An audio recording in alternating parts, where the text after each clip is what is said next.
Bismillahir Rahmanir Rahim. Alhamdulillahi Rabbil Alameen. Wassalatu wassalamu ala ashrafil anbiya wal mursaleen wa alihi at-tayyibin at-tahirin. Amma ba'd, assalamu alaykum wa rahmatullahi wa barakatuh. Dua is to call upon God. And there are certain principles in this state of calling upon God. It is not mere calling in the formalistic manner that we have become accustomed to calling God. It is an existential state within us.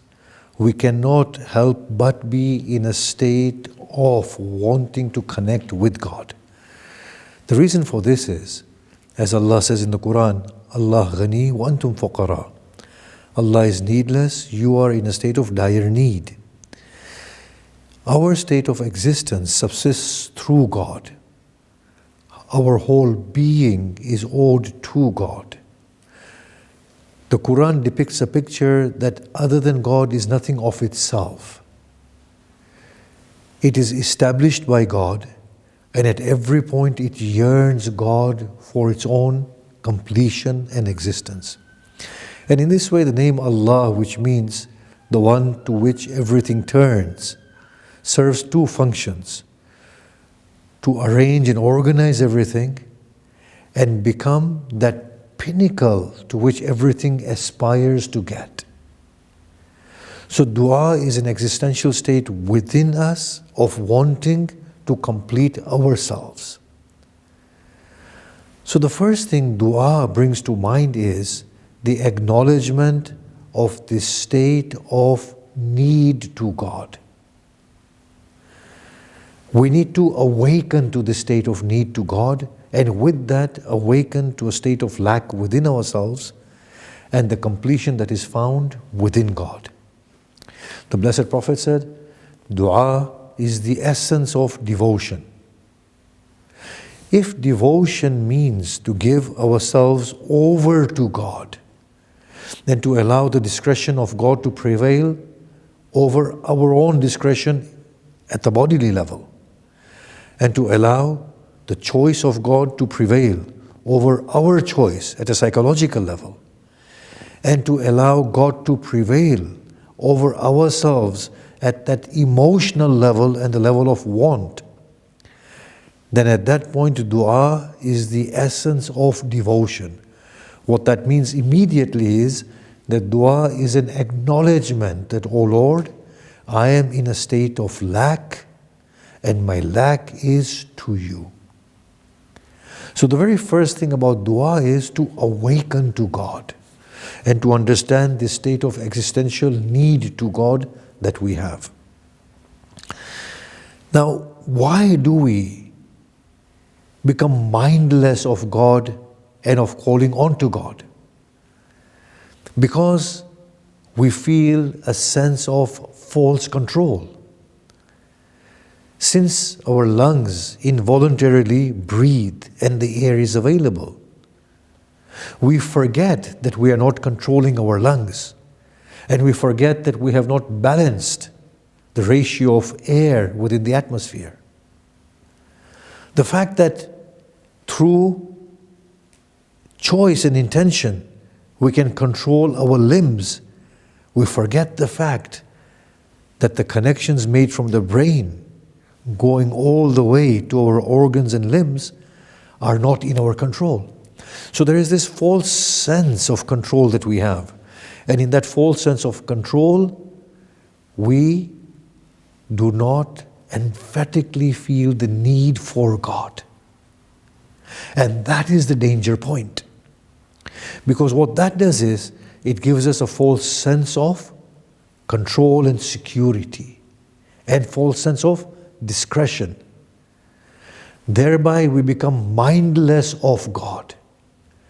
This is the very reason the Prophet said, even when you are picking up your staff in the morning, call upon God to assist you, so that you know, and you're emphasizing to your mind, that you are not needless of God. You are actually in need of God, and this need towards God is your means of finding God and completing yourselves.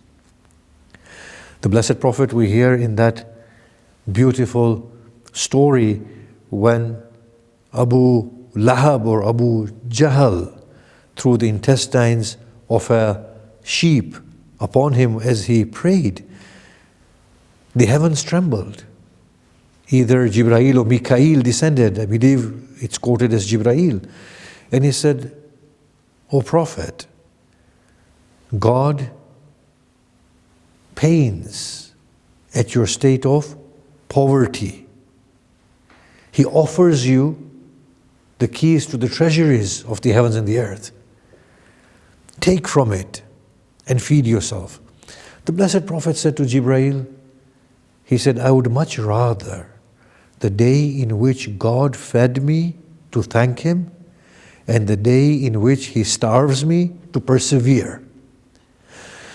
As if the Prophet was saying, in accordance with his prayer that he used to make, O Lord, do not allow me to feel control over my life even for the blinking of an eye, lest I may become deluded into thinking that I have independency and I see myself needless of you.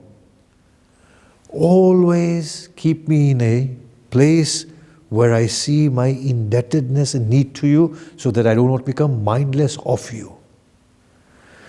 So the first thing we need to do as far as dua is concerned, to awaken to the state of our poverty, to the state of God's completion, and to the state of our need to God. What that does is, it breaks our arrogance. And arrogance is the only veil that prevents us from getting to God. Now the amazing thing is that the people who do pray to God are also engulfed at times in veils of arrogance. So their prayer is not a real prayer emanating from their souls, from that position of acknowledgement of need and awakening to God. It's a formalistic prayer that might not mean much. A call to God from within is a real call of an awakened soul. That, O Lord, my state is of nothingness. It is only you, and I am totally beholden to you. That acknowledgement, therefore, is a cry of servitude and the essence. Arrogance prevents that genuine call.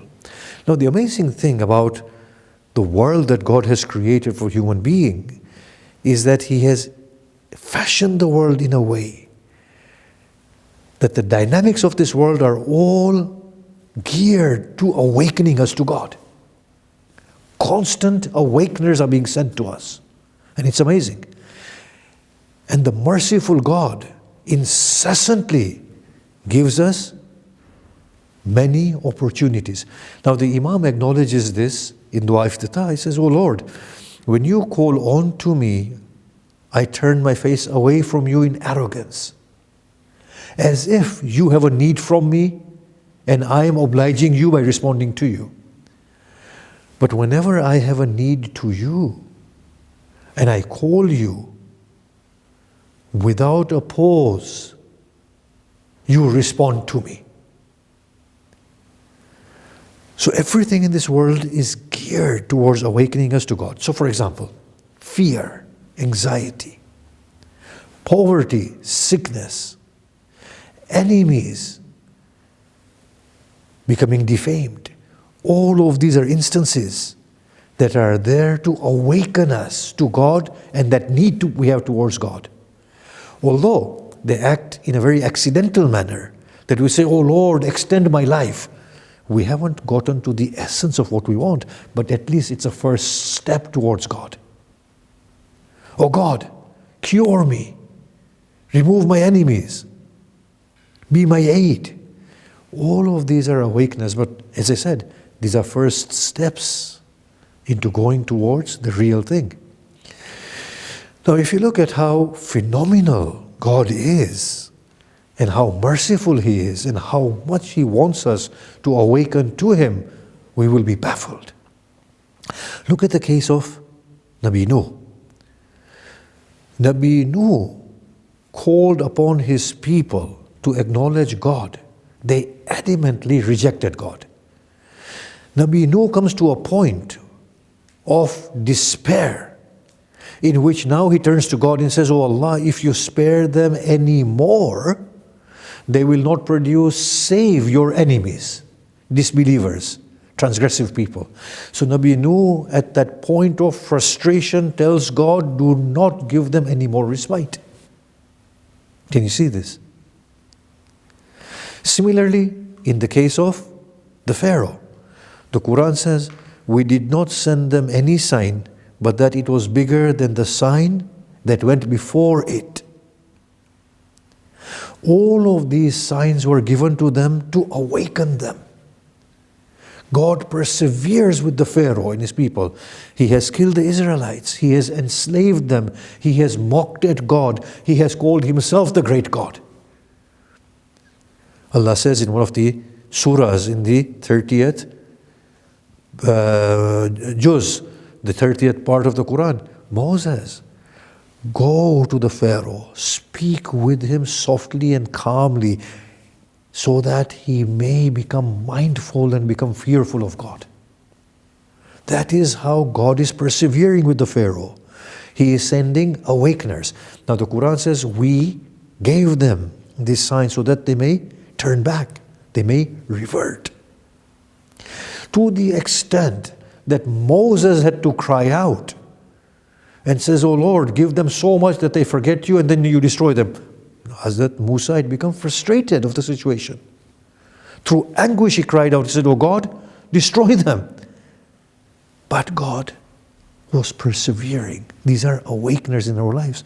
Similarly, Quran gives this analogy that people are caught up in stormy waters. All of a sudden, danger surrounds them. They awaken to God. And they implore God, crying out to him, say, "Oh God, sail us to the shores of safety and we will not associate with you." Of course, what they do subsequently is another thing. But at that point, that veil parts, that existential state emerges. There is that existential state within us of acknowledging our lack and acknowledging God's completion and acknowledging that He is the only direction. It is existentially inbuilt within the system, whether we like it or not, that we awaken to God. As Rumi says in one of his poetries, trying to awaken his audience, he says, "Oh man, in your speech, in your silence, in your action, in your inaction and pauses, in all of these phases of your being, you are crying out the song of your God. There is an existential cry within you, awaken to it." Now this deep-seated cry that is within us for God, that is often veiled due to the sense of false security and arrogance of control, is depicted in the Quran by the relationship that we all have uniquely with our God, depicted by the word Rabb, Lord. That is the existential state of connection with God, where God does not need a definition, nor does a religion need to come and inform us or introduce us with God. It's a natural cry within. We need to open up to that and acknowledge God.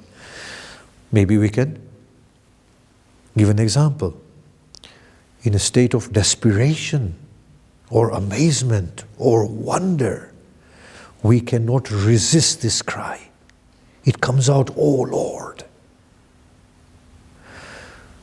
Like Bilqis, the queen of Sheba, when she was taken by Suleiman into his palace, she saw what appeared to be a stream, and quite a deep one, and they had to cross through it in order to not to get the hem of her garment wet. She lifts her garment Sulaiman says to her, it's an illusory effect created by the reflection of the light from the gemstones. She was filled with so much awe and wonder. She cried out, Rabbi, my Lord, I have been oppressive to my soul, and I surrender to the God of the worlds with Sulaiman. So the first thing about dua is to awaken to that deep existential state that I am in a state of dire need and lack. God is my completion, and my need is towards my God. And that need is in every instance, every divisible moment. That is the first principle of dua, acknowledgement of need to God. Wassalamu alaikum wa rahmatullahi wa barakatuh.